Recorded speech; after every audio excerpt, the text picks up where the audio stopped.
Ladies and gentlemen, today is one of these days that will go down in the history books.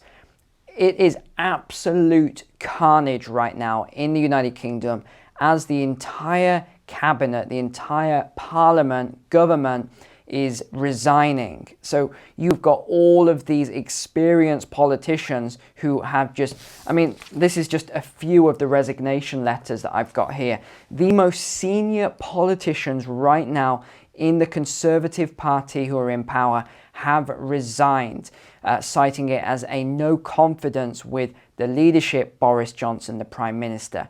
I'm terribly sorry, we have to stop there. Rishi Sunak has resigned. The Chancellor has resigned. That is it. That's it. It's over. That's it. This is the end of Boris Johnson's government. Rishi Sunak has resigned. Sajid Javid has resigned. The news is that Boris Johnson's government is collapsing tonight very, very fast. He's had them defending his decision to promote a sexual predator. Every day, the lines he's forced them to take have been untrue. And now he wants them to go out and say that he simply forgot that his whip was a sexual predator. You cannot make this stuff up. We are just going from crisis to crisis to crisis. I'm going to cover a little bit of this and what's actually been said, what's happened, a little bit of the timeline. But then I'm going to tell you what I think is really going on here. I'm amazed that no one, I've been watching all these media channels, YouTube channels, to see if someone will realize what is really going on here. And I'm amazed no one has actually picked this up yet. So I'll talk about that a little later. But let's just look at some of these resignations and what's come in. So we have the second most senior person after Boris Johnson. Unbelievable. Now let me just add it. I'm going to give you a little bit of context as we go through here. So Rishi Sunak, Chancellor of the Exchequer, after he graduated from university, he went and worked at Goldman Sachs. Key thing here, Goldman Sachs. And that's between 2001, 2004. And then between 2004, 2009, he then went and worked at a hedge fund and he became a partner at a hedge fund. And then in 2015, he came into politics, and February of 2020, which is just when the whole COVID thing hit, he became Chancellor of the Exchequer. Right, so just bear that in mind a second. Now let me just read, I'm not going to read his whole letter because it's, there's a lot here, but let me just read a couple of points. He's saying, it's time for me to step down as Chancellor while the world is suffering the economic consequences of the pandemic, the war in Ukraine and other serious challenges is a decision that I've not taken lightly. However, the public rightly expect government to be conducted properly, competently and seriously. I recognize this may be my last ministerial job, but I believe these standards are worth fighting for, and that is why I'm resigning. I actually don't believe this. I think that Rishi Sunak is going to make a play as Prime Minister. That is what I think. I think he's resigning now, but I think he could come back. There aren't really any strong contenders to replace Boris Johnson. So I think this is somewhat of a play. In fact, before we go on to the letter, let me just show you what has actually happened here. So here we've got Boris Johnson, here's Rishi Sunak, and here's Sajid Javid. All right, so let's just look at this then. This is who has resigned just in the last 24 hours. So the Chancellor, Rishi Sunak, the most senior person after Boris Johnson, the Health Secretary, Sajid Javid. Now, by the way, let me just tell you one other thing. If we look at the crises that we have right now, what are they? It is money and the economy. They're the two big ones. Health, with the lockdowns and pandemic of the last 2.5 years. Energy, education, and environment. So just remember all of these crises that we have right now. And now let's look at the resignation. So we have Chancellor, economy and money. Health Secretary, health. Education, Solicitor General, legal, that is legal things, all the legal stuff going on right now. Education Minister, Treasury, Justice, Environment, Health and Social Care, Transport, so that's around energy. Transport again, business, energy, and industrial strategy. Remember these things because I am going to come back to it. And if you want a more detailed list, you can come on here. Again, you can always read the URL just in the top bar here on all articles. Look at this. These are all the resignations that have happened. Now, what are they saying is the reason for this? I don't believe this reason. They are saying it is because of the claims made against this former Tory MP, Chris Pincher, who's been suspended after allegations that he groped two men. What does these gropes consist of? He touched the inner thigh of one of the men and touched another man on the thigh. So there are 6 claims of inappropriate behavior. And this has all happened at a rapid rate. These are all the resignations that have just happened. Look how many there are. Now let's get back to this letter then from Rishi. He said, our country is facing immense challenges. We both want a low tax, high growth economy and world-class public services. This is just not true. If they wanted low taxes, they would have lowered the taxes. They haven't done this. When was the last time your taxes were lowered? Yes, they want a high growth economy, but the problem is these people who are the experts, they don't understand the economics, or if they do, then they're deliberately manipulating it to make, and it's a theft. Inflation is a theft of people's savings and future purchasing power. And if they want world-class public services, why are they not delivering world-class public services? They're creating all this new currency and sending it around the world, and they're investing into military and weapons. Why are they not investing into these world-class public services? Because they don't want to. It's obvious. What else do you say? But this can only be responsibly delivered if we're prepared to work hard, make sacrifices, and take difficult decisions. Well, who's making these sacrifices? The politicians aren't making any sacrifices. They've got some nice pay rises, haven't they, with all this inflation going on? I firmly believe the public are ready to hear that truth. Our people know that if something is too good to be true, then it's not true.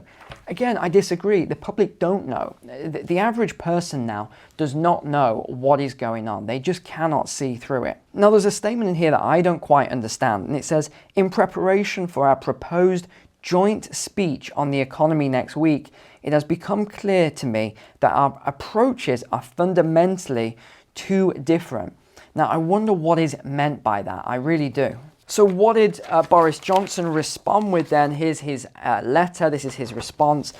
A couple of lines. These efforts, he's basically thanking Rishi, and he said, these efforts prime the economy for a rapid recovery once the immediate danger of the pandemic receded. So what they're talking about here is this furlough and all this other stimulus and currency creation that they did, which has now led to rapid inflation. You cannot beat the system. This has been tried over thousands of years, even back to Roman days where they tried to alter the currency, take the gold and silver coins, mix it with copper and other metals. It doesn't work. You eventually end up with high inflation, and then eventually, if you push it too far, you have hyperinflation. So this is just simply not true. All the stuff that they did was not good for the economy long term. Short term, yes, it was good. It staved off a recession. People didn't lose their jobs. They didn't lose their homes. We probably would have had a depression. But long term, you cannot fight off the inevitable. And that is, if you create too much new currency, you have a problem. What else? This enabled us to provide support to households worth £37 billion. And we have faced global inflation pressures arising from Putin's brutal invasion of Ukraine. Again, not true. The inflation was already here. Inflation is an expansion of the monetary supply. Now, we've got lots of letters here, but I want to cover a couple of other points. I personally think all of these resignations right now are strategic. Let me tell you why. We've had more than 15 resignations, and again, I've waited as long as possible to record this video. So this video is coming out a couple of hours beforehand. I'm going to record it, edit it like crazy, get it uploaded so you can see it. But as of right now, we've got over 15 resignations, senior people in the government. So they're all saying the same thing. The public wants us to deliver a better service. The Prime Minister has lost the trust of the people. Why would they suddenly all just resign now? This has been going on for a long time. The government lost the trust of the people going back years now, and especially over the last couple of years. And then when everyone was suffering and locked down, they were having parties. These politicians were having parties. Some of the people resigning were at these parties. Can you understand this? They were at the parties and they are getting on their high horse of integrity and saying they are leaving because there's no integrity. Talk about hypocrisy here. The fact is they've just lost 2 by-elections, which if you think, if you're from outside of the UK watching this, that's a little bit like, it's not the same thing, but similar to your midterm elections in the USA and similar. Right, we've got all of this stuff crashing down, and now all of a sudden all of these politicians are jumping ship. It's obvious what's happening. The ship is about to sink.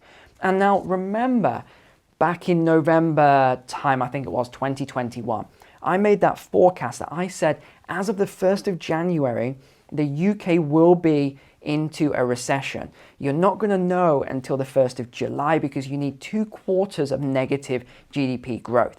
And I said it will probably be announced somewhere around the 5th or the 6th of July. What is the date today? It is the 6th of July. What happened yesterday? All of these mass resignations. Now why? Let me go to the shared screen and show you this. This is the real reason I think they're all jumping ship. Look at this.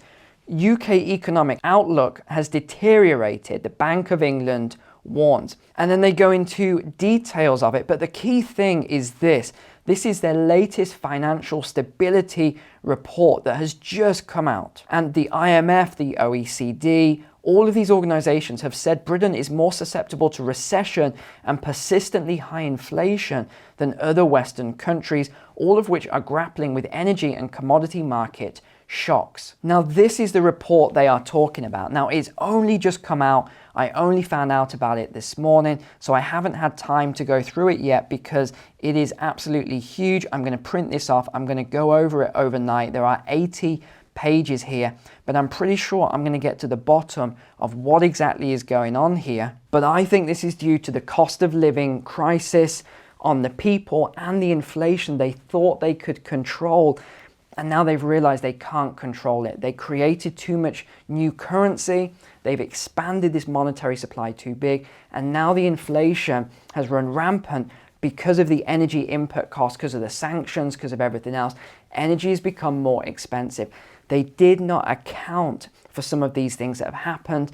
And now it has thrown the country into a crisis. Now, just before we wrap up here, I do want to look at a couple of lines from Sajid Javid, his resignation letter. And remember, he was the Chancellor of the Exchequer, so the most senior person in terms of the economy, money, finance for the UK between 2019-2020. He then went to work at, guess where?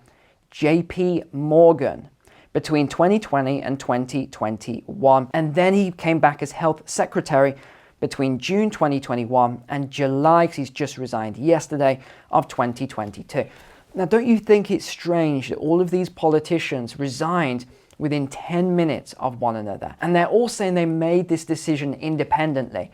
Yeah, I don't buy it. I mean, if I was to run this through my calculations and pull up the statistics on this, I'm pretty sure it'd be somewhere like 1,000,000 to 1 that all of these politicians made this decision independently, all at the same time, and resign within 10 minutes of each other. I just don't buy it. Now, the statement that he made in terms of his resignation makes no sense to me. Now, if you understand this, please drop your comments below. Maybe I'm missing something, I don't know, because I can't see the connection between these two statements within the same paragraph. Let me read this out. Given the unprecedented scale of the challenges in health and social care, it has been my instinct to continue focusing on this important work. Okay, so he's not going to go back to a bank then, in that case. Let's find out. Same with some of the others. Let's see if they do. Okay, so we've got that statement about healthcare. So it is with enormous regret that I must tell you that I can no longer, in good conscience, continue serving in this government. I am instinctively a team player, but the British people also rightly expect integrity from their government. So what is he saying here? Is there a hidden subliminal kind of message within this. What is he saying about the health and social care and what is actually happening? I mean, I know what's happening behind the scenes, but the general public doesn't know what's happening. He then goes on to say the vote of confidence last month showed that a large number of our colleagues agree.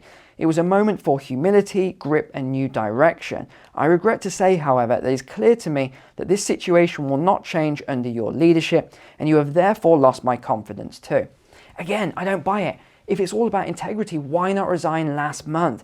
Why have they all jumped ship in the last 2 days? I really do think that in the next, I can't tell you when, days to weeks, we're going to see some reports coming out about the UK economy, which shows that we are now in a recession.